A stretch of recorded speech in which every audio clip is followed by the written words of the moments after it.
ያስገባ ገዝቱ የሚታየ ከሆነ ዩቲ በጸባይ እንድታወራ መልሼ ስቤያታለሁ፣ ግን ጸባይ ያስፈልጋል። ዩቲ የመጀመሪያ ጉዳይ ምንም ይህ አያስፈልገውም። እንደዚህ መንጫጫት ካለው ይህ ሳይሆን ዩቲ ብለን ነው የምንጠራት ካሁን በኋላ።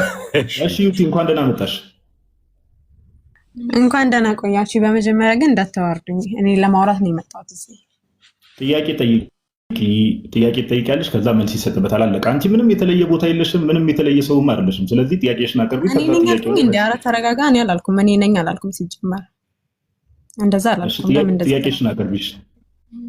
አመሰግናለሁ። ማንንም ጠይቀው። ጥያቄሽን አቅርቢ። እሺ፣ አሁን በስቅለት ዙሪያ እያወራችሁ ነበርና ኢየሱስ ክርስቶስ ከአዳም ለመጣው ድቀተ ባህሪ ነው የተሰቀለው ወይስ ለምንድን ነው የተሰቀለው ክርስቶስ እንደናንተ እምነት? እሺ፣ የመጀመሪያ ጥያቄ ይሄ ነው ጥያቄሽ። ሁለተኛ ጥያቄም ካለሽ እንትን በይና ጥያቄዎቹን አድሬስ እናደርጋቸዋለን ተራ በተራ። አይ መልሱልኝ። ይሄ ብቻ ነው ጥያቄሽ? መልሱልኝና ባወራችሁት ላይ ደግሞ ጠይቃለሁ። ለምንድን ነው የተሰቀለው ነው ጥያቄ። ኦኬ፣ የአዳም ድቀተ ባህሪ ስትይ ምን ማለትሽ ነው? ያንቺ መረዳት ለስማ ውስጥ ባጠይቀኝ ደስ ይለኛል። ለምንድን ነው የተሰቀለው ነው ጥያቄ። አይ ያንቺ አሁን ስመልስልሽ የሚጠይቀኝ ሰው ምን አይነት መረዳትና ማይንድ ሴት እንዳለው ማወቅ ስላለብኝ ድቀተ ባህሪ ሲባል ምን ብለሽ አንተ በምትረዳው መልስልኝ፣ ችግር የለውም። አይ ለአንቺ ነው እየመለስኩ ያለሁት፣ ለአንቺ እየመለስኩ ስለሆነ ድቀተ ባህሪ ስትይ ምን ማለትሽ ነው? ክርስቶስ የተሰቀለውን ለምንድን ነው እናንተ ተሰቅሏል ብላችሁ ስለምታምኑ እሱ ነው። ድቀተ ባህሪ ስትይ ምን ማለትሽ ነው? ቅድም ድቀተ ባህሪ ስትይ ነበር። ነገረኝም ክርስቶስ ለምን እንደተሰቀለ ንገረኝ ያልኩ ነው። አይደለም ድቀተ ባህሪ ምን እንደሆነ አታውቂም? ቃሉ በዛውም ላብራራልሽ ብዬ ነው። ማታውቂ እኮ አላውቅም በይ። ጎበዝ አብራራው እስኪ አብራራ፣ ችግር የለውም። ለምን ተሰቀለ ነው አንተ አታውቀውም እንዴ? ክርስቶስ የተሰቀለው ለድቀተ ባህሪ ነው ብላችሁ ታምናላችሁ ወይ ነው? አይደለም ኡስታዞችን ተዋቸው፣ እኔ ጋር እያወራሁ ነው። እሺ ጋር አንተ በቃ አታውቂም። ስለዚህ ወደ ሐሳቡ አንተ አታውቀውም እንዲመልስ ሚውት አድርገሽ ተቀመጭ። ወደ ሐሳቡ እንሄዳለን። በቃ ባይ ዘ ዌይ ጋይስ፣ ሰው ከገባ በኋላ የሆነ ነገር ሲጠየቅ አላውቀውም ማለት ትልቅነት ነው። በቃ ካላወቀ ሰው ይሄን ነገር ጠይቄ እንዴት አላውቀውም በይ ትለኛለህ? ጥያቄ እኮ ነው ያቀረብኩልህ። ማም ወልዶች ልጅ ኧረ ሚውት አድርገሽ ተቀመጪ በእግዚአብሔር። እንዴ አታውቂውም አትበል። ጥያቄ እኮ ነው ያቀረብኩልህ ለአንተ። አንተ አታውቀውም ጌታ ኢየሱስ ክርስቶስ ዲጂሊ አንተ ያማቸው እንዴ እነዚህ ሰዎች? ኖ አታውቂውም ሳይሆን አጭር ጥያቄ ነው መልስልኝ። ታድርጊ እባክሽ። ምን ሊሆኑ ነው? ምን አይነት ተፈጥሮ እንዳላቸው በጌታ ግን ጸባይሽ ግን ይገርማል። በቃ ሌላ ሰው ደግሞ ይባስኪ። አይ እንትን ነው ባይ ዘ ዌይ ጋይስ፣ ታች ያላችሁ ሰዎች እንድታውቁ ሄፕ ሄፕ እያለ የሚገባውን ሰው አበባ አትበትኛውን። በቃ ምንም ሰዎች ሲሉ ሰምተሽ ድቀተ ባህሪ ምናምን የሚለውን ቃል የሆኑ ኡስታዞች ኦር የሆነ አጠሬዳ ላይ አንብበሽ ተመጫለሽ፣ ቃሉ ምን እንደሆነ ማታውቂም። ሌሎች ነገር ላይም እንደዚህ ነው የምታወቁት። ለድቀተ ባህሪ ነው ኢየሱስ የተሰቀለው ብለሽ ጠየቅሽ፣ ሚውት አድርገሽ ተቀመጭ። ድቀተ ባህሪ የሚለው ነገር ታውቂያለሽ ተብለሽ ተጠየቅሽ፣ አታውቂም፣ አለቀ። በቃ አላውቀውም ቃሉን እኮ ማለት ይቻላል። አላውቀው የቃሉን ትርጓሜ አላውቀውም በዛው አስረዳኝ ሲባል አየሽ፣ እኛ ክርስቲያኖች ስለሆንን እናስረዳሻለን። እና አሁን ታች ሆነሽ ታዳምጫለሽ ማለት ነው። አበባ ምናምን አትበትኝ፣ ጤነኛም አትመስይኝም። ይቅርታ አድርጊልኝና ሰው ፌንድ ለማድረግ ለመሳደብ አይደለም፣ ዝም ብሎ የመጪው መንፈስ ነው የማይብሽ። ለማንኛውም ጌታችን ኢየሱስ ክርስቶስ ይሄ ደግሞ ሰርግ ቤት ገብተህ ነው እንደገባው? ምን አይነቶቹ ናቸው? ዛሬ ቤት ሆነ እንደ ገስት ላከው ገስት ላይ የሚገባው ራሱ። ለማንኛውም እሺ ለማንኛውም ከዚህ በፊት ዩቲም ሆነች ሌሎች ሙስሊሞች ላይቫችንን ስላልተከታተሉ ነው እንጂ በጣም ብዙ ጊዜ የተማመርንበት ጉዳይ ነው። ኦኬ ክርስቶስ ኢየሱስ ለምን ቃል ስጋ መሆን አስፈለገው? ለምን ተሰቀለ? ቃል ለምን ስጋ ሆነ የሚለው ተያያዥ ነገሮች ናቸው። ኦኬ ኢንካርኔሽን ላይ ወይ ደግሞ ሚስጥረ ስጋዌ ላይ ነገር ስጋዌ ላይ ስንነጋገር ቃል ለምን ስጋ ሆነ በሚለው ውስጥ ነው ክርስቶስ ኢየሱስ ለምን ተሰቀለ የሚለው ነገር ተያያዥ ነገር ስለሆነ።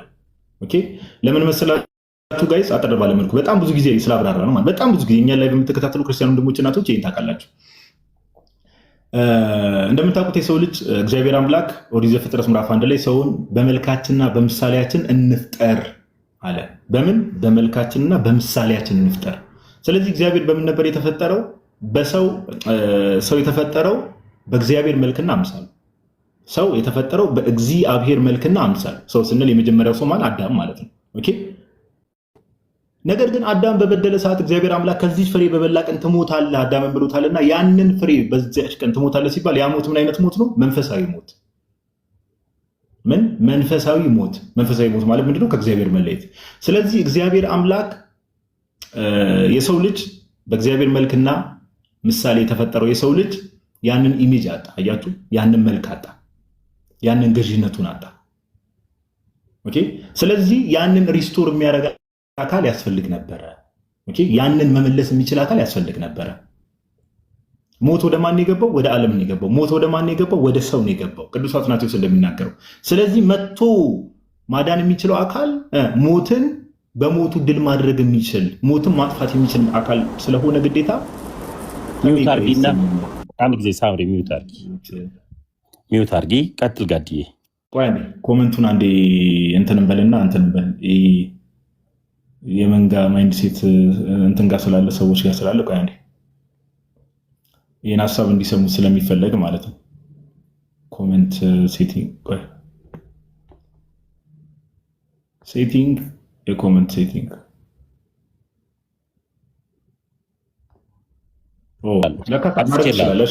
እችን ሀሳብ አድሬስ እናድርግና ኮሜንቱን እንከፍታለን። ስለዚህ ሰው በእግዚአብሔር መልክና ምሳሌ ተፈጥሮ ነበር። ያንን መልክ ያንን ኢሜጅ አጣ ሰው። ስለዚህ ይሄ ሰው መዳን ነበረበት። ሞት ወደ ማን የገባው? እግዚአብሔር አምላክ ከዚች ፍሬ በበላ ቀን ትሞታለህ ብሎት ነበርና ያ ሞት ወደ ማን የገባው? ወደ ሰው ነው የገባው። የመጣው ወደ ማን ነው? ያ ሞት ወደ ሰው ነው የመጣው። ስለዚህ ያንን ሪስቶር የሚያደርግ አካል ያስፈልግ ነበረ። ሪስቶር የሚያደርግ አካል ያስፈልግ ነበር። ለዛ ነው ቃል ስጋ የሆነው። የእግዚአብሔር ጥበቡ የእግዚአብሔር ኃይሉ የተባለ የእግዚአብሔር የባህሪ ልጁ የተባለ ጌታችን ኢየሱስ ክርስቶስ እግዚአብሔር ወልድ ሰው መሆን ያስፈለገው ለዚህ። ስለዚህ ሞት ወደ ዓለም ገብቷል። ሞት ወደ ዓለም ገባ ስንል ደግሞ ሰዎች ከሞት ጋር ተያይዞ የመጡ ነገሮች አሉ፣ ኮንሲኩዌንሶች አሉ። ለምሳሌ ቅድም እህታችን ዩቲ እየተከታተለች ከሆነ ድቀተ ባህሪ የምንለው ወይ ደግሞ ፎልን ኔቸር የምንለው ነገር አለ። የሰው ልጅ ለኃጢአት ተጋላጭ ሆነ። ሞት ወደ ዓለም ሲገባ የሰው ልጅ ለኃጢአት ተጋላጭ ሆነ። ኃጢአትን ሪዚስት ማድረግ የማይችል ሆነ። ኃጢአትን ድል መንሳት የማይችል ሆነ። ሰው። ስለዚህ ወደ ዓለም የገባውን ያንን ሞት በሞቱ የሚያጠፋው አካል ማን ነው? እግዚአብሔር ወልድ በስጋ ተገለጠ። ይሄ ነው የክርስትናው ትምህርት። ወደ ዓለም የገባውን ሞት በሞቱ ማጥፋት የሚችል በዚያ ውስጥ ደግሞ ሰው እንዳልኳችሁ ቅድም ለኃጢአት ተጋላጭ ነበረ። ኃጢአትን ድል መንሳት የማይችል ሆኖ ነበረ። ስለዚህ ያንን ሪስቶር ኃጢአት ላይ ኃይል ያለው ኃጢአት ላይ ጉልበት ያለው ኃጢአት ላይ ስልጣን ያለው እንዲሆን ደግሞ ያ እንግዲህ ከሁሉ በላይ ሆኖ ጌታችን ኢየሱስ እንደተናገረው ከሰማይ የመጣው ከሁሉ ይበልጣል ብሎ እንደተናገረው ከሰማይ የመጣው ያ እግዚአብሔር ወልድ ቃል ስጋ ሆነ። ስጋ መሆን አስፈለገው። ስለዚህ ቃል ስጋ ከሆነ በኋላ ክርስቶስ ኢየሱስ ተብሎ ከተጠራ በኋላ እነዚህን ሁሉ ነገሮች ምን አድርጓል? ሪስቶር አድርጓል። ሪስቶር አድርጓል። ከዛ ባለፈ ደግሞ ቅዱስ ጳውሎስ እንደሚናገረው በመስቀሉ የሞትን ምንድነው የጥልን ግድግዳ ሰባበረ ብሎ እንደተናገረው ማለት ነው። አያችሁ፣ በእግዚአብሔርና በሰው መካከል የነበረውን የጥል ግድግዳ የሰባበረው ቃል ስጋ በመሆን ውስጥ ነው። ስለዚህ ክርስቶስ ኢየሱስ ቃል ስጋ ሆነ፣ ሰው ሆኗል። ከዛም ባለፈ ደግሞ ስለ ኃጢአታችን ሞቷል። ዓለም ውስጥ የገባውን ኃጢአት፣ ዓለም ውስጥ የገባውን ሞት፣ ያንን ሞት ሰዎች ድል መንሳት እንዲችሉ በሞቱ ያንን ሞት ድል ነሳው ብለን ይሄ ቤተክርስቲያናችን ትምህርት ነው። እና ሜይ ቢ ተጨማሪ ሪፈረንስ ዲቴል የምትፈልጉ ከሆነ አሁን የተናገርነው ነገር በሙሉ መጽሐፍ ቅዱስ ላይ ያለ ትምህርት ነው። ከዛ ባለፈ ግን የቅዱስ አትናቴዎስን ኦን ዘ ኢንካርኔሽን የሚለውን ጽሁፍ ብታነቡት በጣም ድንቅ ጽሁፍ ነው። ቀለል ባለመልኩ እሱን እንትን ማለት ትችላላችሁ። እና ይሄ ነው አጠር ባለመልኩ ታችን ገስት ላይ ቁጭ ብለሽ ብትታገሽ ኖሮ አጠር ባለመልኩ እንደዚህ ይብራራልሽ ነው። ወደሚቀጥለው ጥያቄ መሄድ ትችይ ነበር ለማለት ያክል ነው። እሺ ሜይ ቢ ዋድ የምትጨምረው ነገር ካለ እድል ልስጥ ብሮስኪ፣ ካልሆነ ቀጣይ ጥያቄዎች እንቀበል። ቃል አይ ቲንክ ግልጽ ነው። መልእክት ላስተላልፍና ጋዲ ወደ ጥያቄ ትሄዳለህ። በአረብኛ ወደ ጻፈው ልጅ ውዶች ኮፕሊንኩን 10 ሺህ አድርሱት። ያው እንደምታውቁት አሁን እየተሰራ ያለው ምን ላይ እንደሆነ ስለሚታወቅ፣ ቀጥሎ ደግሞ ታብታቡ ወደ 500 ሺህ ይግባ። ሜምበር ያልሆናችሁ ውድ ኦርቶዶክሳውያን ጋዲን ከፕሮፋይል ጎን ያለውን ሜምበሩን ሁለት ሜምበር መሆን የምትችሉ ሰዎች ጎሄድ ዮሐድዬ። እናመሰግናለን ብሮስኪ። እሺ የሆነ አረብኛ ጽሁፍ ያለበት ፕሮፋይል ያለ ሰው እንግዲህ አረብኛ ማንበብ ስለማልችል ነው። አቤት ጋዲ ትንሽ ከሰርግ ቤት ትርቂውን ድምፅ አለው ወዳጅ፣ ድምፅ በጣም ይረብሻል። መንገድ ላይ ነኝ፣ ለዛ ነው መንገድ ላይ ነኝ። ጋዲ ወይ ታዲያ መንገድ ላይ ትሰራለህ ወይ ሲመቻቸ ትገባለህ? እየገባሁ ኦኬ፣ ይቻላል። በቃ ሲመቻችና መንገድ ላይ እኛ ባጣ ቆየ አይደለን። ቀጥል ጋዲ፣ እንዳይረብሽ ድምፁ ትንሽ እንትን ይላልና። እሺ ጁላይ ቢብ የሚል ዩዘር ኔም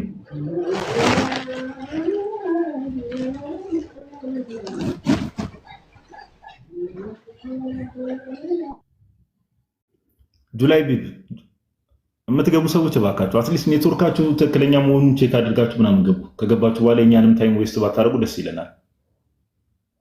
አሁን የገባው ጁላይ ቢብ ኦር ሳምቲንግ አይሰማም። እንግዲህ አንዳንድ ሰዎች በእርግጥ ለሪፖርትም ይገባሉ እንደዚህ አይነት ሙድ ስላለም እዚህ ቲክቶክ ላይ። እሺ ሌሎች ጥያቄ ያላችሁ ሰዎች ካላችሁ ጋይስ አንድ ቁጥር መጻፍ ትችላላችሁ። ከየትኛውም ቤተ እምነት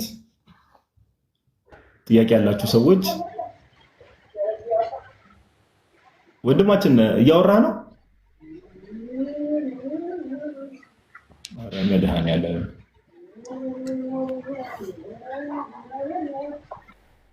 እኔ አውቀው ይመስለኛል ጋዲ እነዚህ ሰዎች። አረ ዲስኮኔክት ራሱ እፊታም ያስወርደው ዲስኮኔክት ራሱ አረ ያስወርደዋለሁ እሱ። እኔ አውቃችሁ ነው በጌታ። የመጀመሪያ ጉዳይ የቤቱ ርዕስ ጥያቄ ያላችሁ ነው የተባለው። ሃይማኖት አልመረጥንም፣ ግን ራሳቸው እስልምና ላይ ያሉ ሰዎች ጥያቄ ያለን ብለው ነው የመጡ። ሲመጡ የሆነ ትችት ስድብ ምናምን ነው ይዘው የመጡትና ብዙም ቦታ እንትን ለማይባል ይሄ በዚህ ደረጃ ቦታ መስጠትም አያስፈልግም። አሁን ዝም ብሎ ገብተው ውር ውር እያሉ እየተንጫጩ ለመውረድ የሚሞክሩ ሰዎች ሙዳቸውን ስለምናቅ ስንት ጊዜ መምህራኖቻቸውን ስንት ጊዜ ጨምቀናቸዋል። እንኳን እነሱን አይደለም። እሺ ጥያቄ ያላችሁ ሰዎች አንድ ቁጥር እስቲ ተሚ አንድ ቁጥር የሚጽፉ ሰዎችን እያየ አክሰፕት አድርግ።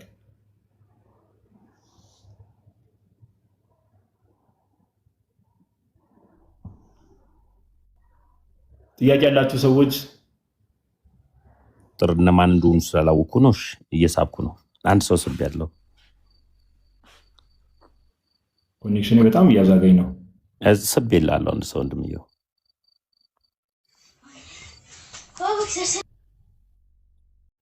እሺ ሂራላቭ የሚል ዩዘር ነኝ። አቤት ሰላም ነው፣ እንዴት ናችሁ? አለን እግዚአብሔር ይመስገን።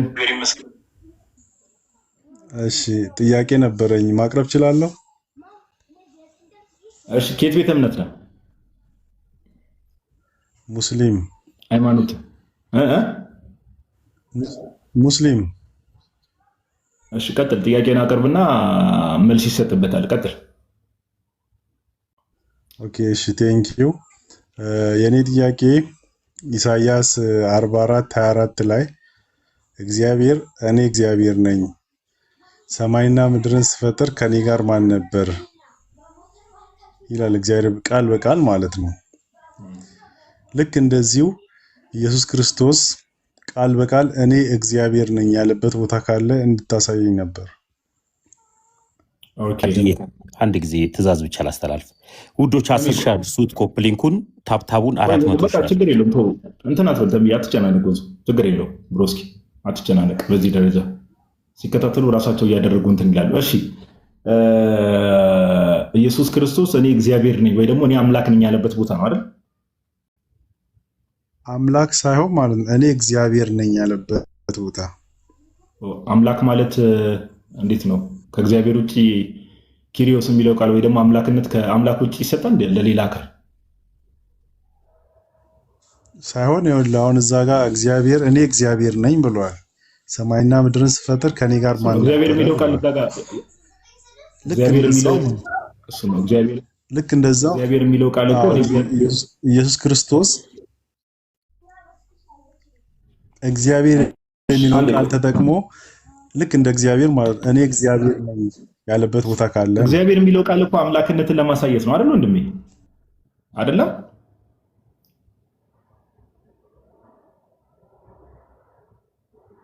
አይደለም ይሁን። ለእኔ ግን እግዚአብሔር የሚለውን ቃል ነው የፈለግኩት ነበር።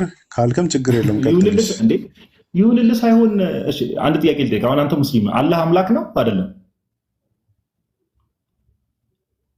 አምላክ ነው። ከሱ ውጭ አምላክ አለ በእናንተ ትምህርት? የለም። ታዲያ ምንድን ነው? በቃ አምላክነት እኮ አምላክ ማለት እኮ ታዲያ የሚያሳየው እኮ እሱ ነው። በቃ እንደ የራስ ኮንፊርም አድርገን እሺ፣ ወደ ጥቅሶቹ እንሂድ፣ ችግር የለውም። እሺ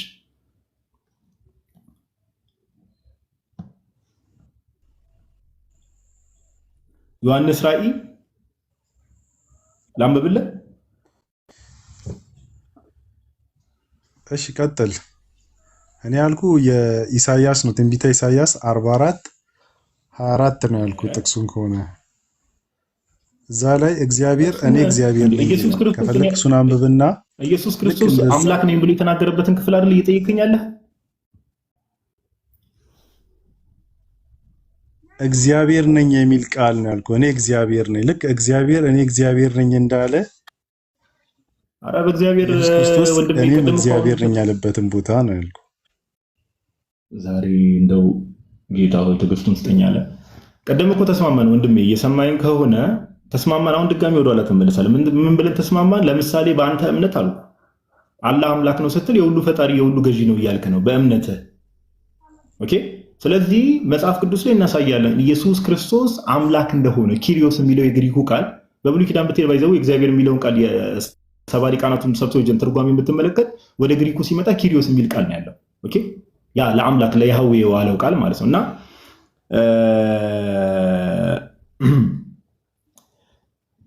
ዮሐንስ ራእይ ምዕራፍ 22 ላይ ቁጥር 12 ላይ እንደዚህ ብሎ ይናገራል ኢየሱስ ክርስቶስ፣ እነሆ በቶሎ እመጣለሁ፣ ለእያንዳንዱም እንደ ስራው መጠን እከፍል ዘንድ ዋጋዬ ከኔ ጋር አለ። ዳግም ለፍርድ ስለመምጣቱ ይናገርና አልፋና ኦሜጋ ፊተኛውና ኋላኛው መጀመሪያውና መጨረሻው እኔ ነኝ ይላል።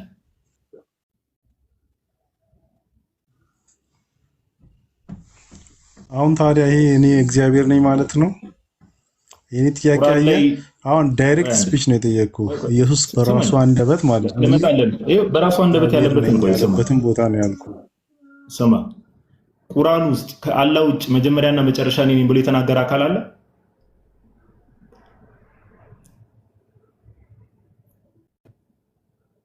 ጋዲሳ ባይብል ላይ ቆመ ብትመልስልኝ ደስ ይለኛል። ቆይ አንዴ እየጠየኩ እኮ ነው እንድትረዳ ነው። ባይዘው እንዲህ እየጣርኩ ያሉት ቁርአን ውስጥ ከአላህ ውጪ መጀመሪያና መጨረሻ እኔ ነኝ ብሎ የተናገረ አካል አለ ቁርአን ውስጥ?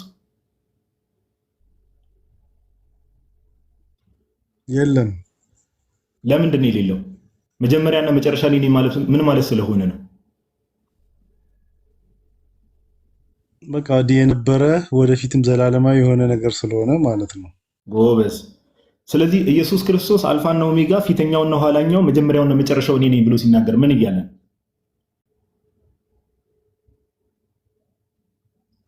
አሁን እኮ ጥያቄ ዳይሬክት ስፒች ነው የጠየቀው። አሁን ዮሐንስ ነው ያለው እንጂ ኢየሱስ ክርስቶስ እዛ ጋር ራሱ በራሱ አላለም። ተናጋሪው እንዴ ማለት ተናጋሪው ማን ነው እዚህ ጋር? የዮሐንስ ራእይ ነው። ዮሐንስ በራእይ አይደል የሚናገረው? አረ በራእይ እንዴ አልፋና ኦሜጋ እኔ ነኝ የሚለው ዮሐንስ ነው።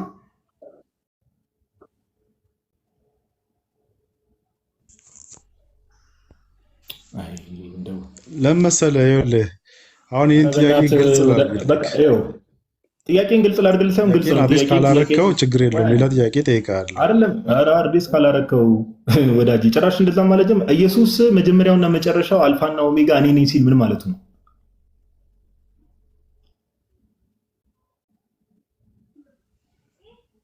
በቃ አልፋና ኦሜጋ እኔ ነኝ ካለ ማለት ነው የመጀመሪያ የመጨረሻም እኔ ነኝ፣ ድሮም ነበርኩ አሁንም አለው ዘላለማዊ ነኝ እያለ ነው ማለት ነው። ስለዚህ አምላክ ነኝ እያለ ነው አይደለም?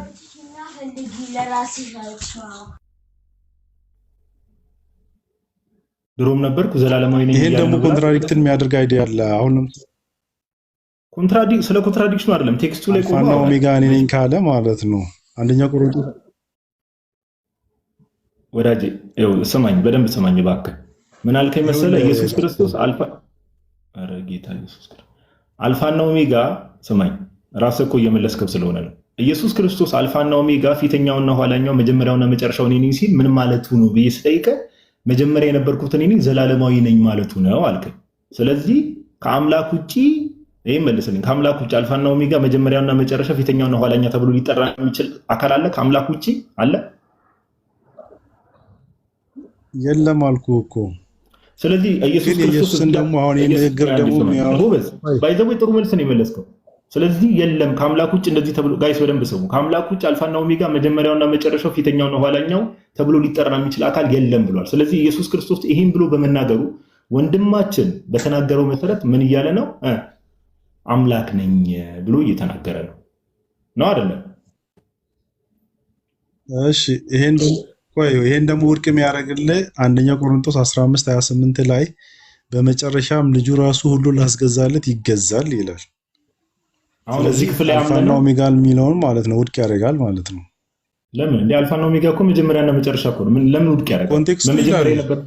በመጀመሪያ ቃል ነበረ እኮ ተብሎ ተጽፏል እኮ መጽሐፍ ቅዱሳችን ላይ። በመጀመሪያ ቃል ነበረ፣ ቃልም በእግዚአብሔር ዘንድ ነበረ፣ ቃልም እግዚአብሔር ነበረ ካለ በኋላ ቃል ምን ሆነ ይላል? ስጋ ሆነ። ሁሉ በእርሱ ሆነ የተባለው ቃል ማለት ነው። ኦኬ። ስለዚህ ለመጀመሪያነቱ መጀመሪያ የሌለው ለመጨረሻነቱ መጨረሻ የሌለው ነው። አሁን ያመጣው ክፍል ከመጨረሻና ከመጀመሪያ አልፋና ኦሜጋ ከሚለው ጋር ምን ያገናኘዋል? ምን ያገናኘዋል? አሁን ሌላ ደግሞ መጀመሪያ ላልከው ማለት ነው የለውም ኢየሱስ ክርስቶስ መጀመሪያም መጨረሻም የለውም ካልክ አሁንም ሌላ ኮንትራዲክተር የሆነ አይዲያ ከባይብል ልስጥ። መጽሐፈ ምሳሌ 8:22 ላይ ነው መሰለኝ እግዚአብሔር የስራው መጀመሪያ አደረገኝ ይላል። የመንገዱ መጀመሪያ አደረገኝ ይላል። ጠይቅና መጀመሪያ ያለው ማለት ነው። ይሄ ነው። እሺ በቃ እዚህ ጋር በቃ ማይክ ሚውት አድርግና አንዴ በቃ ማይክ ሚውት አድርግ። አንድ ጥሩ ኮንፌሽን ወንድማችን ኮንፌስ ያደረገዋል። መጽሐፈ ምሳሌ ምዕራፍ 8 ላይ ያለውን ሐሳብ ዮሐዴ ሜቢ ማብራሪያውንም ከፍተህ ብታሳየው ደስ ይለኛል። ለምን እነ ቅዱስ አትናቴዎስ መጽሐፈ ምሳሌ ወይ ደግሞ ፕሮቨርብስ ቻፕተር 8 ላይ ያለውን የአሪዮስ ተከታዮች ወይ ደግሞ አሪያንስ የምንላቸው ወልድ ፍጡር ነው ብለው የሚያምኑ አካላት በፊት ይጠቅሱት የነበረ ማለት እስልምና ከመታወቁ በፊት የነበሩ መናፍቃን ናቸው። ይህንን ይጠቅሱ የነበረው ኦኬ። እስልምና የሚባለው ሀሳቡ መለውና አይዲዮሎጂ ራሱ ከመኖሩ ከ200 ምናምን ዓመት በፊት የነበሩ ከ300 ዓመት በፊት የነበሩ አሪዮሳውያን ወልድ ፍጡር ነው ለሚለው ትምህርታቸው ይጠቅሱት የነበረው ነው። መጽሐፈ ምሳሌ ምዕራፍ 8 ዮሐድሱን ከፍቶ ያሳያቸዋል። በስርዓት እያነበበ ቢያሳያችሁ መልካም ምን ማለት እንደሆነ ኦፍኮርስ እኛ በደንብ እንረዳዋለን አባቶቻችን በተረዱት መሰረት። ግን ወንድማችን አንድ ኮንፊርም ያደረገልን ነገር አለ። በደንብ ስም አንድ ምን ኮንፊርም አደረገ? በቁርአናቸው በእነርሱ እምነት ከአላህ ውጪ መጀመሪያና መጨረሻ የሚባል አካል የለም ከፈጣሪ ውጪ።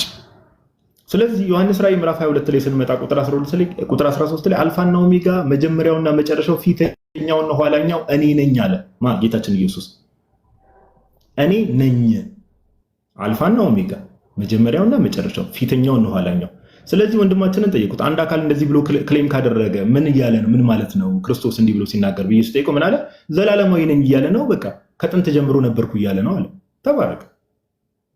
ኦኬ። ስለዚህ ክርስቶስ ኢየሱስ ኦፍኮርስ አንተ እንዳልከው ዘላለማዊ እንደሆነ ከመጀመሪያው ጀምሮ እንደነበረ በመጀመሪያ ቃል ነበረ ብሎ መጽሐፍ ቅዱሳችን ራሱ ዮሐንስ ጸሐፊው እንደሚናገረው ከመጀመሪያው ጀምሮ ለዘላለም የነበረ እንደሆነ መጽሐፍ ቅዱሳችን በግልጽ ይናገራል። ስለዚህ አምላክነትን ፒውርሊ ክሌም እያደረገ ነው። ፒውርሊ 100% ምንም ወደዚህ ወደዛ የሚያስብል ነገር የለም። ወንድማችን ከሱ ጋር ይቃረናል ብሎ ያሰበው አንደኛ ቆሮንቶስ ምዕራፍ 15 የጠቀሰው ኦኬ ሁሉ ላስገዛለት ይገዛል የሚለውን ክፍል እኛ ይህንን ክፍል እንዴት የምንረዳው? ኦፍኮርስ እዚህ ጋር ልጁ ለአብ ተብሎ ተገልጿል። ምንም ጥያቄ የለው። ከቤተክርስቲያን አንጻር ነው የምንረዳው። ግን አያችሁ ትክክለኛውን ትርጓሜ ከክርስቲያኖች መጠየቅ መልካም ነው። ቅዱስ ጎርጎርዮስ ዘንዚናዙ ኦሬሽን ኦን ዘ ሰን የሚል ጽሑፍ አለው። ኦሬሽን ኦን ዘ ሰን የሚል ጽሑፍ አለው። ኦኬ ሁሉ ላስገዛለት ይገዛል ሲል ከሜምበርነት ክርስቶስ ኢየሱስ በደንብ አስተውሉ የቤተክርስቲያን ራስ ነው።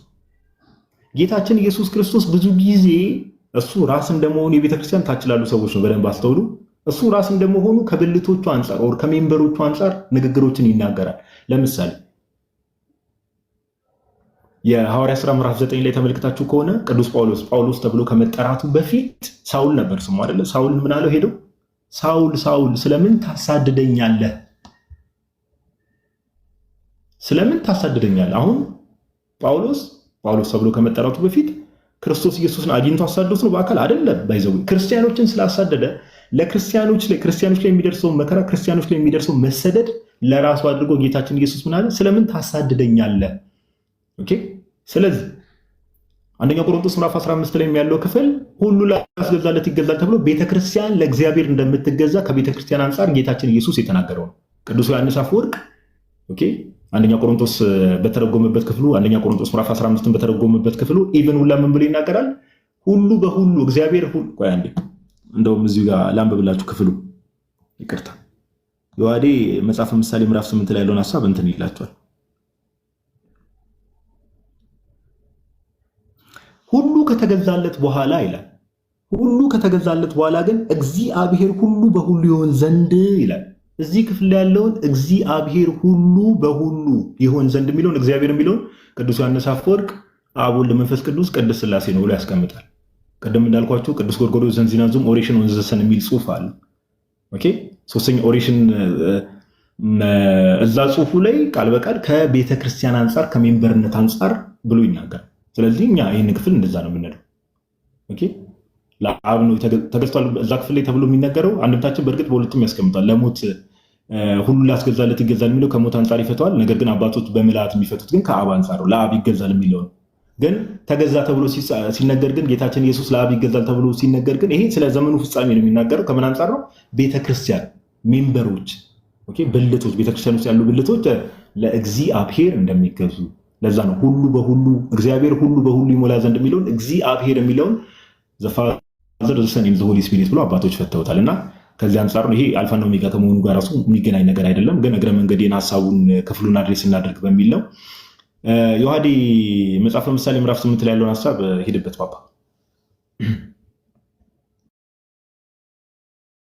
ኦኬ ቃሉ ታሰማልን ጋዶ በደንብ ሄደበታል። አሁን ይሄንን የተነሳው ቅዱስ አትናቴዎስ፣ ቅዱስ ኢጲፋኒዎስ እነ ጄሮም ሁሉም አባቶች በስፋት ይሄንን ክፍል ባይዘውኝ ምላሽ ሰጥተውበታልና ከነዛ መካከል የቅዱስ ኢጲፋኒዎስ እና የቅዱስ አትናቴዎስ ዲስኮርስ አጌንስት አሪያንስ ወይም ደግሞ በእንተ አርዮሳውያን ሁለተኛው ዲስኮርሱ ከመጀመሪያ ጀምሮ ይህን ፕሮቨርብ 8:22 ነው የሚያብራራው እና ለአርዮሳውያን ክሬኤትድ ኤንድ ቢጋትን ምን ኢንተርቼንጀብሊ ይጠቀሙታል። ባይዘወይ እንትን መጽሐፍን ጽንዓ ተዋህዶ መጽሐፍም ላይ አለ ይሄ የምሳሌ 8:22 ላይ ያለው ሐሳብ ማለት ነው። ኦኬ ቢጋትን ኤንድ ክሬኤትድ የሚለው ኢንተርቼንጀብሊ ይጠቀሙታል። መጽሐፍ ቅዱስ ግን ኢንተርቼንጀብሊ አይደለም የሚጠቀመው። እዛ መጽሐፈ ምሳሌም በግልጽ ለያይቶ አስቀምጦታል። ማለት ጠቢበ እግዚአብሔር ሰለሞን ሲናገር ይህን ክፍል ወለደ ቢጋትሚ ኤንድ ክሬኤትድ የሚለውን ሁለቱን ለያይቶ ነው የሚጽፋቸው እና እንዲህ ብሎ ይጀምራል። ከቁጥር 22 እግዚአብሔር የመንገዱ መጀመሪያ አደረገኝ በቀድሞ ስራው መጀመሪያ ይልና ከጥንቱ ከዘላለም ጀምሮ ተሾምኩ ምድር ከመፈጠሩ አስቀድሞ ቀላያት ገና ሳይኖሩ እኔ ተወለድኩ ይላል። አሁን ሁለት ሀሳቦችን ያነሳል ቅዱስ አትናቴዎስ። ከላይ ለስራው መጀመሪያ አድርጎ ፈጠረኝ። ኦኬ ክሬኤትድ ቢባል ችግር የለውም። የስራው መጀመሪያ አደረገኝ ቢባል ችግር የለውም። ከላይ ክሬኤትድ ወይም ደግሞ ለስራው መጀመሪያ አድርጎ ሰራኝ ብሎ ተናግሮ እታች ደግሞ ወለደኝ ብሎ ለምን ተናገረ? አርዮሳውያን ቃላቶችን ኢንተርቼንጀብሊ በመጠቀም የጠቢቡን ፕሮቨርብ እንደመሆኑ መጠን ምሳሌ ጥበብን የሚፈልግ እንደመሆኑ መጠን የመንፈስ ቅዱስን ጸጋ የመንፈስ ቅዱስን መረዳትን አልተቀበሉም እና መወለድን ከመፈጠር ጋር ቀላቅለው ይረዳሉዋል። ኦኬ መፈጠርን ከተወለድኩ ጋር ጀነሬሽን ዊዝ ክሪኤሽን ኢንተርቼንጀብሊ ኮንፊውዝ አድርገው ይጠቀማሉ። ጠቢበ እግዚአብሔር ሰለሞን ግን ተፈጠርኩም ተወለድኩም ነጣጥሎ ነው የሚቀመጠው። ስለዚህ ለስራው መጀመሪያ ያደረገኝ ካለ በኋላ እታች ግን ከጥንት ከዘላለም ጀምሮ ይላል። ከጥንቱ ከዘላለም ጀምሮ ተሾምኩ ይልና ምድር ከመፈጠሩ አስቀድሞ ቀላያት ገና ሳይኖሩ እኔ ተወለድኩ ነው የሚለው። ልደቱን ሲናገር ምን አለ? ፍጥረታት ሳይፈጠሩ ምድር ሳትመሰረት ቀላያት ሳይኖሩ እኔ ተወለድኩ አለ። ለስራው ግን መጀመሪያ አድርጎ ሰራኝ ብሎ ግን ስለምን ተናገር አለ? ኮንሰርኒንግ ሂዝ ኢንካሪኔሽን ነገረ ስጋዊውን ለመግለጽ ወይም ደግሞ የሰው ልጆችን ድህነትን ለመፈጸም ሰዎችን ወደ ድህነት ለመመለስ ክርስቶስ ሰው የመሆኑ ነገርን ሲያጠይቅ ጥበብ ራሷ ምን አለች ይላል? ለስራው መጀመሪያ አደረገኝ ይላል። ከፍጥረታት በፊት አስቀድሞ የነበረ እንደሆነና ከአብ ጋር ፍጥረታትን አብሮ የፈጠረ እንደሆነ ከአብ ግን ከባህሪው የተገኘ የባህሪ ልጁ እንደሆነ ሲናገር ደግሞ ከጥንቱ ከዘላለሙ እኔ ተወለድኩ ይላል። ስለዚህ ስለ ሁለት ነገሮች ነው እየተናገረች ያለችው። ጥበብ ቅድመ ስጋዌ፣ ጥበብ ድህረ ስጋዌ፣ ወይም ደግሞ ጥበብ የተባለው ክርስቶስ ቃል የተባለው ክርስቶስ ሰው ሲሆንና ሰው ከመሆኑ በፊት ማለት ሰው ከመሆኑ በፊት ከጥንቱ ከዘላለም ጀምሮ ተሾምኩ፣ ምድርን ከመፈጠሩ አስቀድሞ ቀላያት ገና ሳይኖሩ እኔ ተወለድኩ፣ የውሃ ምንጮች ገና ሳይፈልቁ፣ ተራሮች ገና ሳይመሰረቱ፣ ከኮረብቶች በፊት እኔ ምን አልኩኝ? ተወለድኩ። አየህ፣ ተፈጠርኩ አይደለም። ይሄ ፍጡር አይደለም፣ መወለድ ነው። ኦኬ፣ ባህሪያዊ የሆነ ልደቱ ነው። እና ይሄን ያነሳና አብ ከዘላለሙ አብ ከሆነ የባህሪ ልጅ የግድ ሊኖረው ይገባል። ያ የባህሪ ልጁ ደግሞ ክርስቶስ ኢየሱስ ነው። ጥበቡ ነው፣ ኃይሉ ነው። አብ ያለ ጥበቡ ምድርን አልመሰረተም። አብ ያለ ጥበቡ ያለ ኃይሉ ያለ ክርስቶስ ፍጥረታትን አልፈጠረም። ስለዚህ ከጥንቱ ከዘላለምም ጀምሮ የነበረ አካላዊ ጥበቡ አካላዊ ቃሉ ክርስቶስ ነው። ስለዚህ አካላዊ ነው፣ አምላክ ነው። ለምን ተወለድኩ ወይም ደግሞ ለስራው መጀመሪያ አደረገኝ ተባለ ከተባለ ደግሞ ሰዎችን ለማዳን ክርስቶስ ራሱ ያ ጥበብ ራሱ ምን ሆኗልና ነው ሰው ሆኗል ይልና የት ያነሳል? ጥበብ እዛው ምዕራፍ 9 ላይ ጥበብ ራሷ ያንን ስጋ ወይም ደግሞ ያንን ቤት ሰርታ እንደተዋሃደች ሲናገር ቁጥር 9 ጥበብ ቤቷን ሰራች፣ ሰባቱንም ምሰሶቿን አቆመች፣ ፍሪዳዋን አረደች፣ የወይን ጠጇንም ደባለቀች፣ ማዕዷንም አዘጋጀች፣ ባሪያዎቿን ልካ በከተማይቱ ከፍተኛ ስፍራ ላይ ጠራች ይላል። በጣም በሚገርም ሁኔታ አካላዊ ቃል ክርስቶስ ስጋ ተዋሃደ አይደለ? ያንን ስጋውን ቆረሰ፣ ደሙን አፈሰሰ፣ ስጋዬን ብሉ ደሜን ጠጡ ብሎ አዘጋጀ ማዕድ አይደለ? ይህንን የሚበላ ደሜን የሚጠጣ የዘላለም ሕይወት አለው አላለም? ጥበብም ቤቷን ሰራች፣ ያንን ስጋውን አዘጋጀችና ተዋሃደች። ከዛ 7 አምድ አቆመች፣ 7 ምሰሶዎችን አቆመች ይላል። 7ቱ ምሰሶዎች ማለት 7ቱ ባህሪያተ ሰብ የሰውን ባህሪያትን ተዋሃደች ማለት ነው። 7 ባህሪያት አሉና 3ቱ ባህሪያተ ስጋ፣ 3ቱ ባህሪያተ ነፍስ፣ 4ቱ ባህሪያተ ስጋን ጥበብ ተዋሃደች ወይም ቃል ስጋ ሆነ ያለውን ቅዱስ ዮሐንስ ማለት ነው። ዮሐንስ 1:14ን ጥበብ ቤቷን ሰራች ብሎ አመጣው። ፍሪዳዋን አረደች አለ፣ ስጋውን ቆረሰች። ጥበብ የወይን ጠጇን ደባለቀች፣ ደሙን አፈሰሰ፣ ማዕዷን አዘጋጀች። ይህን ማዕድ አዘጋጀ ክርስቶስ ዘንድ ባሪያዎቿን ክርስቶስ ባሪያዎቹን ምን አለ? ጠራ። ወደ ከፍ ባልኩ ቁጥር ሁሉንም ወደ እኔ እስባለሁ ብለዋል አይደል? ዮሐንስ 12 ከቁጥር 30 ላይ እኔ ከፍ ባልኩ ቁጥር ሁሉንም ወደ ራሴ እጠራለሁ እስባለሁ ብሎ ተናግሮ ነበር። ስለዚህ በከፍታ ስፍራ ምን አዘጋጀት?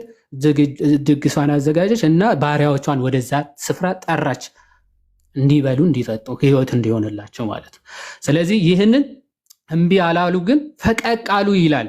አእምሮው የጎደላቸው ግን ይህንን አንበላም አንጠጣም አሉ እያለ ምዕራፍ 9 ይቀጥላል። ስለዚህ ከምን አንጻር ነው የተነገረው?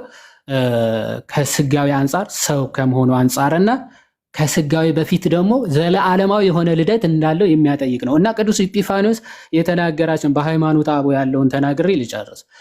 ሃይማኖተ አበው አንድ አካል የሚወልደውን ኢጲፋኒዎስ ማለት ነው ምን ብሎ ይናገራል? አንድ አካል የሚወልደውን ሊፈጥረው ይችላልን ብሎ ይጠይቃል። አንድ አካል የሚወልደውን ሊፈጥረው ይችላል? አይችልም። እኛ የምንወልዳቸው ልጆቻችንን ወለድናቸው እንጂ ፈጠርናቸው ልንላቸው አንችልም። የምንፈጥራቸው ደግሞ ልንወልዳቸው አንችልም። ለምሳሌ ኮምፒውተር ምናምን ብንሰራ ፈጠርናቸው እንጂ ወለድናቸው ልንላቸው አንችልም። የኛ የእጅ ስራዎች ከሆኑ ፍጥሮቻቸውን ፈጠርናቸው ልንላቸው እንችላለን።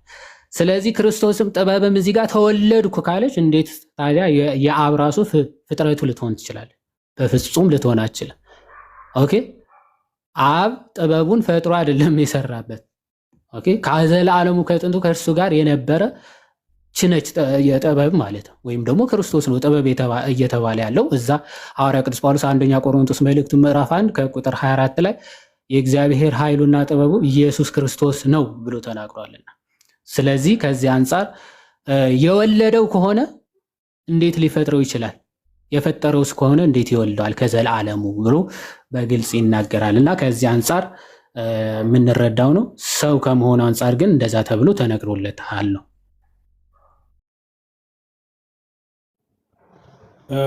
ቃሌት ያሰማልን ብሩስ እሺ ሁለተኛ ጥያቄ ልጠይቅ።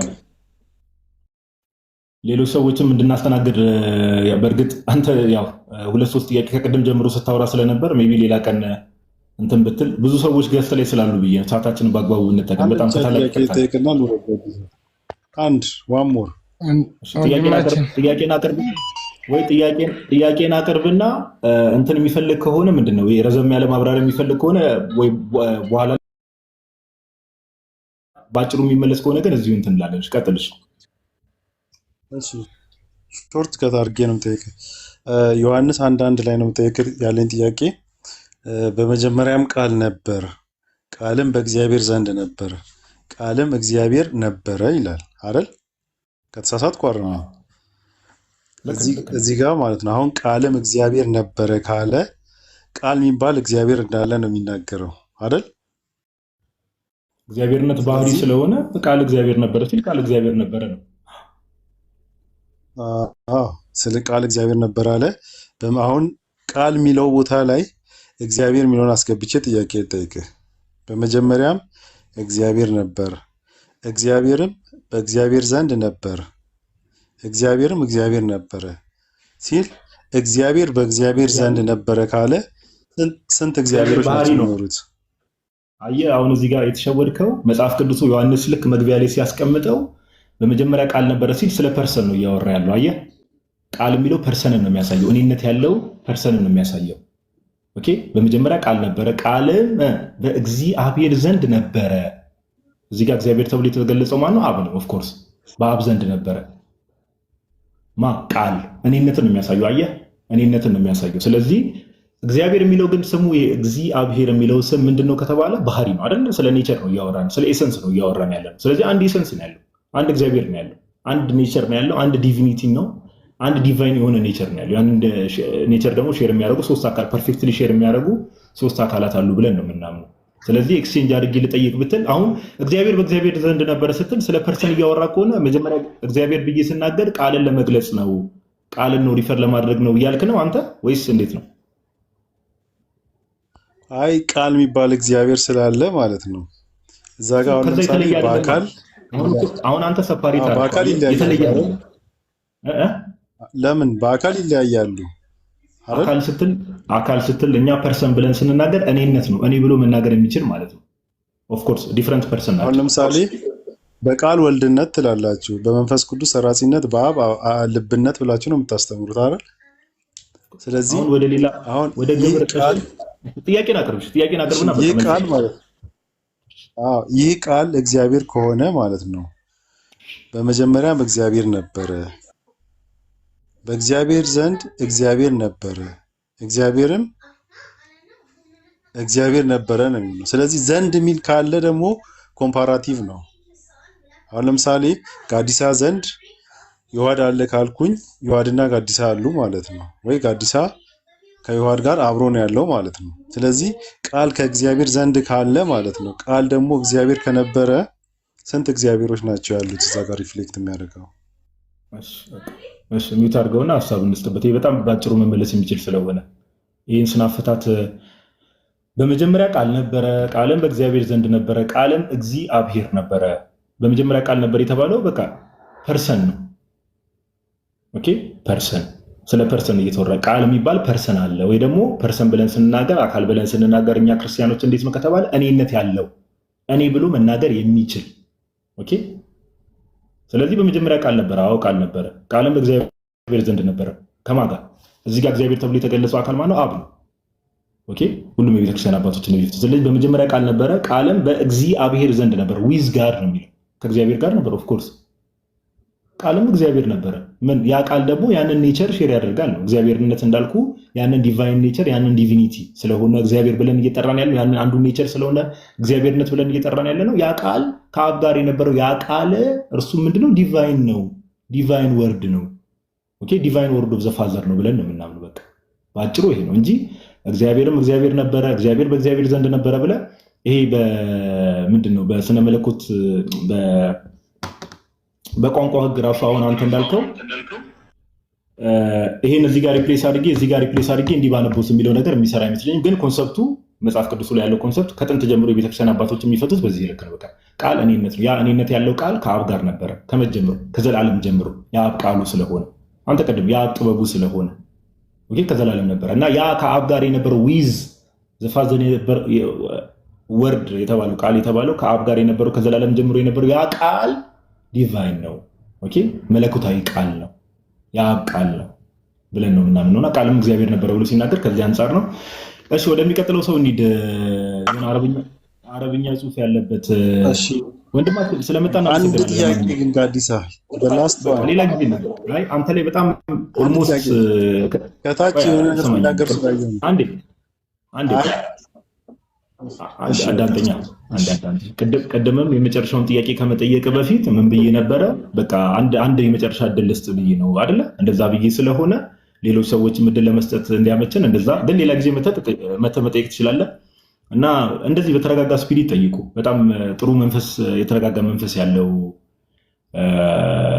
ወንድም ይመስላል እና በተረጋጋ እንደዚህ ጥያቄ እየጠየቃችሁ እንትን ማለት ትችላላችሁ። የሆነ አረብኛ ጽሑፍ ያለው ዩዘር ኔም እንኳን ደህና መጣ። እንኳን ሰላም ቆያችሁ። ደህና ናችሁ? እግዚአብሔር ይመስገን። ጥያቄን ማቅረብ ትችላለህ? አለን። ጸባይ ጥሩ ይመስላል። ለዛም ነው እኔም የገባሁት። ጥያቄን ተመልስልኛል ብዬ ተስፋ አደርጋለሁ ኢንሻአላህ። ጥያቄን አቅርብና ከዛ በኋላ መልስ እንሰጥበታለን።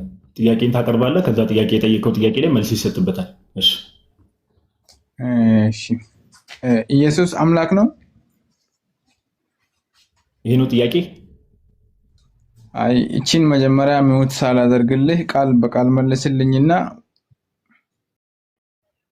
አዎ አምላክ ነው። እሺ ኢየሱስ ክርስቶስ እኔ አምላክ ነኝ አምልኩኝ ያለበት ቦታ ከመጽሐፍ ቅዱስ ጥቅሱ አለ ወይስ የለም? አለ።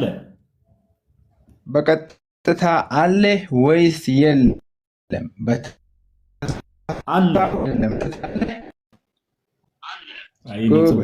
አውጣልኝ። ይኸው ኔትወርክ እያስቸገረ ነው ልብል። እኔ አክቲቪ ነው። እሺ በቃ አሁን ቢታርገሽ ለዮሐዴ ቀደም ለዛኛው ስለመለስኩለት እስቲ ዮሐዴ መጽሐፍ ቅዱስ ላይ ኢየሱስ ክርስቶስ እኔ አምላክ ነኝ ያለበት ቦታ አለ? ዮሐዴ ካለ እስቲ መልስ ስጡን ብሏል። ቀጥል ዮሐዴ። ኦኬ ኤግዛክት አንዴ በአላህ እኔ አንተ ብትመልስልኝ አንተ ነች ነው የገባሁት። ባይዘው ወላ አንተ እኔ አንዴ ይሻለኛል። እንትን ነዋ ምንድን ነው የሚሻለው? መልሱን ነው የምትፈልገው አይደል? አሁን የጠየቀውን ይመለስልሃል። ካልተመለሰልህ ደግመህ ችግር የለውም። ምን እኔ የጠየቀውን ነው የምመልስልህ። ከአንተ ጋር ፐርሰናል ጸብ የለኝ። ምን አለኝ ከአንተ ጋር? ምንም ያገናኘኝ ነገር እኮ የለም። አንተ እንድትድን ነው ቤቱንም የከፈትነው እኮ ገብታችሁ ጠይቃችሁ እውነት እንድታገኙ እንጂ እንደው ፐርሰናል ጸብ ኖሮብን አይደለም። ሶ የጠየቀው ጥያቄ አለ። የጠየቀውን ጥያቄ እንመልስልሃለን። ከተመለሰ ካልሆነ ደግሞ የተመለሰውን ትወስድና ታሰላስላለህ ማለት ነው። እንደዛ ነው የሚሆነው። እሺ ለአንተ ልድገምልህ። አንተ መላሹ አንተ ከሆንክ ጥያቄ እኛ አንዱን መንፈስ ስለጠጣን የመለሰው ስለሚስማማኝ ነው። ይኸው ማስረጃ ክፈታለኝ። ጥያቄው የምትመልሰው አንተ ነህ ይዋዴ? አዎ እኔ ነኝ። ጥያቄን እደግማለሁ። መጀመሪያ ወደ መጽሐፉ ሳትገባ ኢየሱስ ክርስቶስ እኔ አምላክ ነኝ አምልኩኝ ተገዙኝ ያለበት ቦታ አለ ወይንስ የለም? ቃል በቃል መጀመሪያ አለ አለ። ራስህ ነው የምታነበው። ክፈትልኝ። እሺ ክፈትልኝ ብሏል። ይኸው ከፍቼ እልሃለሁ፣ ታነባለህ። ቀጥል። እኔ ሚዩት አደርጋለሁ፣ አንተ ራስህ ታነባለህ።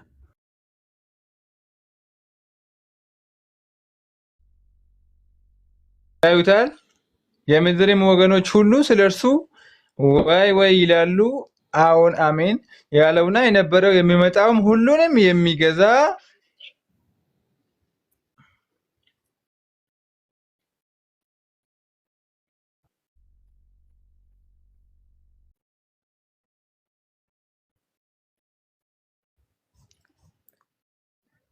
እኔ ጥያቄህን አልተረዳኸኝም። ይመጣል ነው እንጂ እመጣለሁ አላለም። ቃል በቃል እኔ አምላክ ነኝ ባዩ። ይሄ ባዩ ማን ነው? እሺ ንገረኝ። ባዩ ማን ነው? ባዩ ማን ነው እንዴ? ችግር የለም አይደለማ ነው ዮሐዴ። ይኸውልህ የኔ ጥያቄ አብራራለሁ በለኝ። ስማኝ ሀሳቡ አለ በለኝ። ላትሐዝና ነው ምናምን ላተሐዝና ምናምን የሚባለው አካውንት አንዴ ስማኝ። መጀመሪያ ጥያቄውን በደንብ አግኝቼዋለሁ። እኔ እስክመልስልህና ጨርሻለሁ እስክልህ ድረስ አይ ጥያቄ እሱ አይደለም እንዳትለኝ። ጥያቄህን በደንብ ይዤዋለሁ። አምልኩኝ አምላክ ነኝ አምልኩኝ ብሏል ወይ ነው ጥያቄ። እሱን ነው የምመልስልህ። የምጠይቅህን እየመለስክ ሂድ። ጨርሻለሁ። ተመልሶልሃል ወይስ አልተመለሰም ስልህ አልተመለሰም ትላለህ። የዛኔ ካልተመለሰ አሁን የምጠይቅህን መልስ። እዚህ ጋር ነው ከደመና ጋር ይመጣል፣ ዓይኑም ሁሉ የወጉትም ያዩታል፣ የምድር ወገኖች ሁሉ ስለ እርሱ ዋይ ዋይ ይላሉ። አዎን አሜን የተባለው ማን ነው? እንዴ ጥያቄ በጥያቄ ላይ ተደርባለ እንዴ? ወንድም ወገናችን መጀመሪያ የኔን ጥያቄ አለ ያልከው ነው። አታውቀውም? ይሄ ይመጣል ነው ማለት ታውቀዋለህ? አታውቀውም? ወገኖች እየታዘበ ይሄ ይመጣል ይመጣልው ነው። እሺ ችግር የለም። ማን ነው ይመጣል የተባለው ነው ጥያቄው። መልስ። ማን ነው ይመጣል የተባለ ያለው? ቃል በቃል እኔ አምላክ ነኝ ያለበት የለም በለኝና እስቲ መጀመሪያ መልስ። ማን ነው እዚህ ጋር ይመጣል የተባለው? ማን ነው? ወይኔ ችግር የለውም አልኩህ እኮ እንዴ፣ ወደሱ እንመጣለን አልኩህ። ወላሂ ችግር የለውም። እኔ ተከትለው ነው የሚመጡት። ችግር የለውም የሚለው እሱ ችግር የለውም። ይሄን አረጋግጥልኝ። የለም በለኝ። አልጨረስኩም እኮ አራት በድ በእናትህ። ቆይ ተረጋጋ ወዳጄ፣ አንዴ ረጋ በልና ስማ። አልጨረስኩም። መጀመሪያ እዚህ ክፍል ላይ በቃ እንደዚህ ናቸው። እሺ ሙስሊም ማለት ጆሮ ተሰጥቶት የማይሰማ ማለት ነው ባጭሩ። አይሰሙም። አልጨረስኩም። የጠየከኝን እስክጨርስ ድረስ ይሄ አይደለም ጥያቄ እንዳትለኝ አልኩ። በቃ እስኪ መልስ። ታውቀዋለህ? እዚህ ጋር ከደመና ጋር ይመጣል የተባለው አካል ታውቀዋለህ ወይስ አታውቀውም? በቀጥታ መልስ። ካወቅከው አውቀዋለሁ፣ ካላወቅከው አላውቀው። የመጨረሻ ታውቀዋለህ አታውቀውም ነው ጥያቄ። ሚዩት አድርገው። ሚዩት ዶንት ዌስት አወር ታይም። ሚዩት አድርግ። አንተ ሚዩት አድርግ እንዴ! ሚዩት አድርግ። አሁን በቃ ጆሮውን ተጠቀም። ሚዩት አድርግ ስትባል ራሱ ተደርባ አትጩ። በቃ አሁን ያውቁታል እኮ ማን እንደሆነ ያውቁታል። ግን ለመናገር ምንድነው የሆነ ነጥብ የሚጥሉ ነው የሚመስላችሁ። የጠየቃችሁትን የምር ከቅንነት ከሆነ ለመረዳትና ለማወቅ ነው። ዝም ብላችሁ ለመድረቅ አትምጡ። እዚህ ክፍል ላይ አዎ እሱ ተብሎ ነው እየተነገረ ያለው። ግን ያ የሚመጣው አካል ገላጩ እሱ ራሱ ነው። በኋላ ግን ምን ብሎ ይናገራል? ይኸው እዚህ ጋር ያለውና የነበረው የሚመጣውም ሁሉንም የሚገዛ ጌታ አምላክ አልፋና ኦሜጋ እኔ ነኝ ይላል። ይኸው እኔ ነኝ አለ። እሱ ነው እኔ ነኝ ያለው። ያለው እና የነበረው የሚመጣውም ሁሉንም የሚገዛ ጌታ አምላክ አልፋና ኦሜጋ እኔ ነኝ አለ። ባዩ ማን ነው? ክርስቶስ ነው። ክርስቶስ ማስረጃ ይኸው ከፍ ብዬ ነው እዚህ ጋር ነው ማነብልህ። እነሆ ከደመና ጋር ይመጣል። ቆይ ስማኝ። እሺ ይኸው እነሆ ከደመና ጋር ይመጣል፣ ዓይንም ሁሉ የወጉትም ያዩታል፣ የምድር ወገኖች ሁሉ ስለ እርሱ ዋይ ዋይ ይላሉ። አዎን አሜን ይላል። ከደመና ጋር ይመጣል የተባለው እንደው ክርስቶስ ነው ወይስ አይደለም የሚለው ለማየት በጣም ብዙ ጥቅሶችን ማምጣት ይቻላል። ማቴዎስ 24 ላይ አለ፣ ማርቆስ ላይ አለ። ሚዩት አድርገው ወዳጄ። ቆይ አንዴ። እኔ ግን ኢየሱስ ክርስቶስ ቃል በቃል የሚል ከሆነ የፈለከው ሌላ ቦታ አይደለም የሚሄድልህ፣ እዚህ ክፍል ነው የሚሄድ። እሺ ከቁጥር 4 ጀምሮ አነብላለሁ። በደንብ ስማ። ዮሐንስ በእስያ ላሉት ለሰባቱ አብያተ ክርስቲያናት ካለውና ከነበረው ከሚመጣው በዙፋኑ ፊት ካሉ ከሰባቱ መናፍስት ከታመነው ምስክር ከሙታንም በኩር የምድርም ነገስታት ገዢ ከሆነ ከኢየሱስ ክርስቶስ ጸጋና ሰላም ለእናንተ ይሁን። ለወደደን ከኃጢአታችንም በደሙ ላጠበን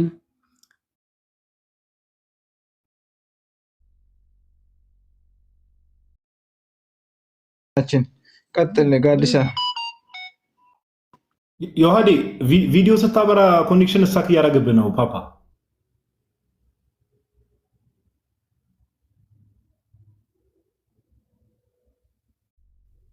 ዮሐዴ አለ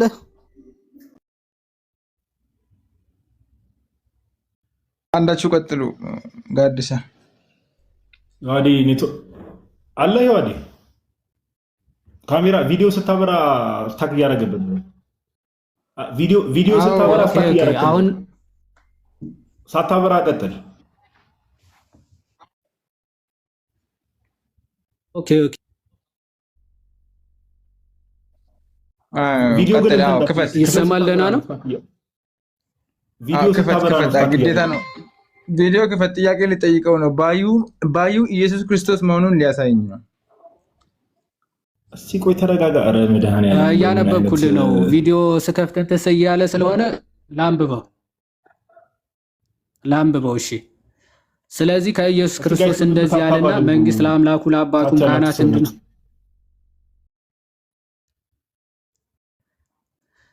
ስለዚህ እነሆ ከደመና ጋር ይመጣል። እሺ መንግስት ለአምላኩና ለአባቱም ካህናት እንድንሆን ላደረገ ለእርሱ ከዘላለም እስከ ዘላለም ድረስ ክብርና ኃይል ይሁን አሜን። እነሆ ከደመና ጋር ይመጣል፣ ዓይንም ሁሉ የወጉትም ያዩታል፣ የምድርም ወገኖች ሁሉ ስለ እርሱ ይላሉ። አሁን አሜን። ያለውና የነበረው የሚመጣው ሁሉም የሚገዛ ጌታ አምላክ አልፋና ኦሜጋ እኔ ነኝ ይላል። ስለዚህ ለዮሐንስ እየነገረው ነው። በመጨረሻው ጊዜ ስመጣ ያለውና የነበረው አልፋና ኦሜጋ ሁሉን የምገዛ አምላክ እኔ ነኝ ብሎ እየነገረው ነው። ይኸው ቃል በቃል ክርስቶስ ነው ተናገር ነው። ባዩ ማነው ወገናችን 8 ቁጥር ላይ ወዳጄ አማርኛ ነው የምናገረው። ክርስቶስ ነው ባዩ እያልኩ ነው። ያለውና የነበረው የሚመጣው ሁሉን የሚገዛ አልፋ ጌታ አምላክ አልፋና ኦሜጋ እኔ ነኝ ይላል። ክርስቶስ እኔ ነኝ ይላል። ያ ባዩ ማን ነው? እኔ ነኝ ያለ ክርስቶስ መሆኑን በምን ማስረጃ አስጠኝ። ተኝታል እንዴ? እዚህ ጋር ክርስቶስ የሚል የለም ወገኔ፣ ኢየሱስ የሚል የለም እዚህ ጋር። ከላይ ጀምሮ እሺ፣ ከላይ ጀምሮ ይኸውልህ ከታመነው ምስክር ከሙታንም በኩር የምድር ነገስታት ገዢ ከሆነ ከኢየሱስ ክርስቶስ ጸጋና ሰላም ለእናንተ ይሁን። ከማን ነው እያለ ያለው? ከኢየሱስ ክርስቶስ እኮ ጸጋና ሰላም ለእናንተ ይሁን እያለ ነው። ጸጋና ሰላም ለእናንተ እየተናገረ የሚመጣ እኮ ስለ ኢየሱስ ክርስቶስ። አዎ ተግባባን ጎበዝ እንጂ ኢየሱስ ክርስቶስ እዚህ ጋር ተናጋሪ ነው። ባዩ ማን ነው? እዚህ ጋር ነው።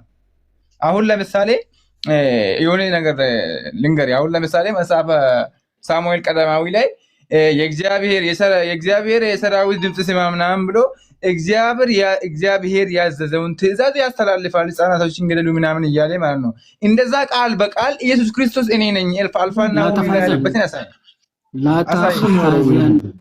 ስማኝ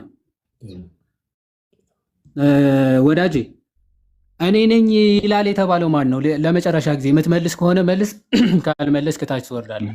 እኔ ነኝ ይላል የተባለው ማን ነው? እኔ ባቀው ለምን ጠይቃለሁ? እኔ ነኝ ይላል የተባለው ማን ነው? እኔ ነኝ አልፋና ኦሜጋ ያለውና የነበረው ማን? ጠያቂ ነኝ። እታች ታብታብ አድርግ። እኔ ጠያቂ ነኝ ይላል እንዴ?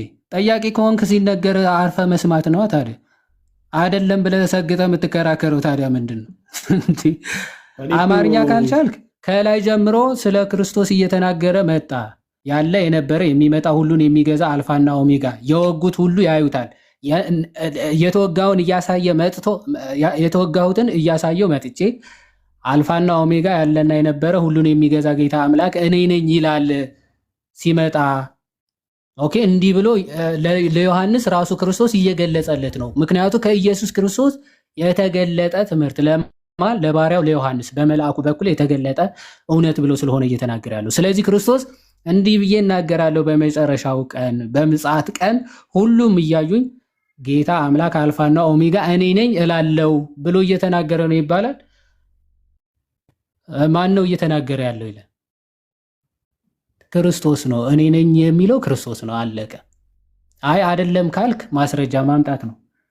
እንደ አንደኛ ሳሙኤል እንደ ሁለተኛ ቆሮንቶስ እያልክ ማዛግ ሰዓታችን መፍጀት ነው የሚሆነው። እሺ ይሄን ሁሉ ሰዓት ካቃጠለ በኋላ የሚያሳዝነው ፓርት እኔ ነኝ ይላል የተባለው አካል ማን ነው ተብሎ ሲጠይቅ አላውቅም፣ ልጠይቅ ነው የገባው። ታዲያ ልጠይቅ ከገባ በቃ እንዲህ መጠየቅ እኮ ነው። ጠየቅ መልስ በቃ አውሩን ተከትሎ ማንበብ ባይዘው በጣም ብዙ ሀሳቦች አሉ። ከዛ ባለፈ እንደው ወንድማችንነታቸውን እየሰማን ከሆነ ይሄ ኤግዛክት ወርድ ፋለሲ ይባላል። የሆነ አካል እኛ በጣም ብዙ ጊዜ ላይቭ ላይ እኮ ተማምረናል። ይሄን ነገር የሆነ አካል ኦኬ፣ የሆነ አካል እኔ አምላክ ነኝ ብሎ ስለተናገረ በቃል ደረጃ እኔ አምላክ ነኝ ብሎ ስለተናገረ ያንን አካል አምላክ አያደርገው።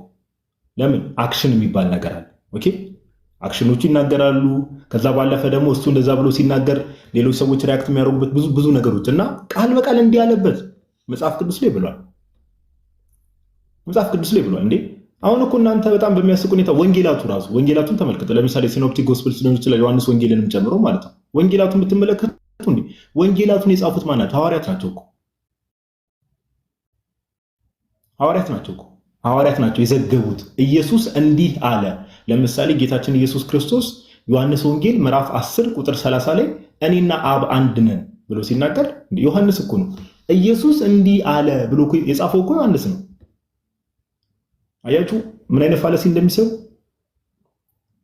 ኦኬ፣ ወንጌላቱም ሆነ መልእክታቱም ሆነ ራእይንም ጭምር ራእዩ ዮሐንስ ለምሳሌ በራእዩ ሲመለከት እንደ አልፋና ኦሜጋ ይላል ሲል እኮ ያንን አካል ነው ጌታችን ኢየሱስን ነው እያለ ያለው። አለቀ በቃ። እና ኢየሱስ ቃል በቃል ያለበት ሲባል እንዴ ጌታችን ኢየሱስ እኮ ሐዋርያት እሱ አምላክ እንደሆነ በደንብ ሰብከዋል፣ አስተምረዋል። እንዲህ ብሎ ክሌም አድርጓል እያሉ ትክክለኛ ዘገባ ስለ ክርስቶስ ኢየሱስ ነግረውናል። አለቀ በቃ። እንጂ ጌታችን ኢየሱስ እኮ ራሱ ጽፎ የሆነ መጽሐፍ እኮ እኔ እንዲህ ነኝ ብሎ እኮ ጽፎ አስተላልፎ ሄዶ መጽሐፍ እኮ የለም። የሆነ መጽሐፍ አልሰጣቸውም እኮ ኦኬ። ስለዚህ ወንጌላቱም ላይ መታችሁ ለምሳሌ እናንተ ራሱ ብዙ ጊዜ የምትጠቅሷቸው ኢየሱስ አምላክ አይደለም ለማለት የምትጠቅሷቸውን ጥቅሶች እኮ ሐዋርያት ናቸው እንዲህ ጌታችን ኢየሱስ እንዲህ ብሎ ተናግሯል ብለው የዘገቡልን ሐዋርያት ናቸው።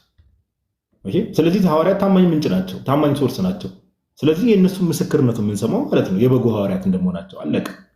እና ዝም ብሎ እንደው የስንት ዓመት የተመለሰ መልስ ኤግዛክት ወርድ ፋለሲ እያመጣችሁ ቃል በቃል እንዲህ ያለበት ልክ ሲሰጣችሁ ደግሞ ዮሐንስ ነው እንደዛ ያለው ትላለህ።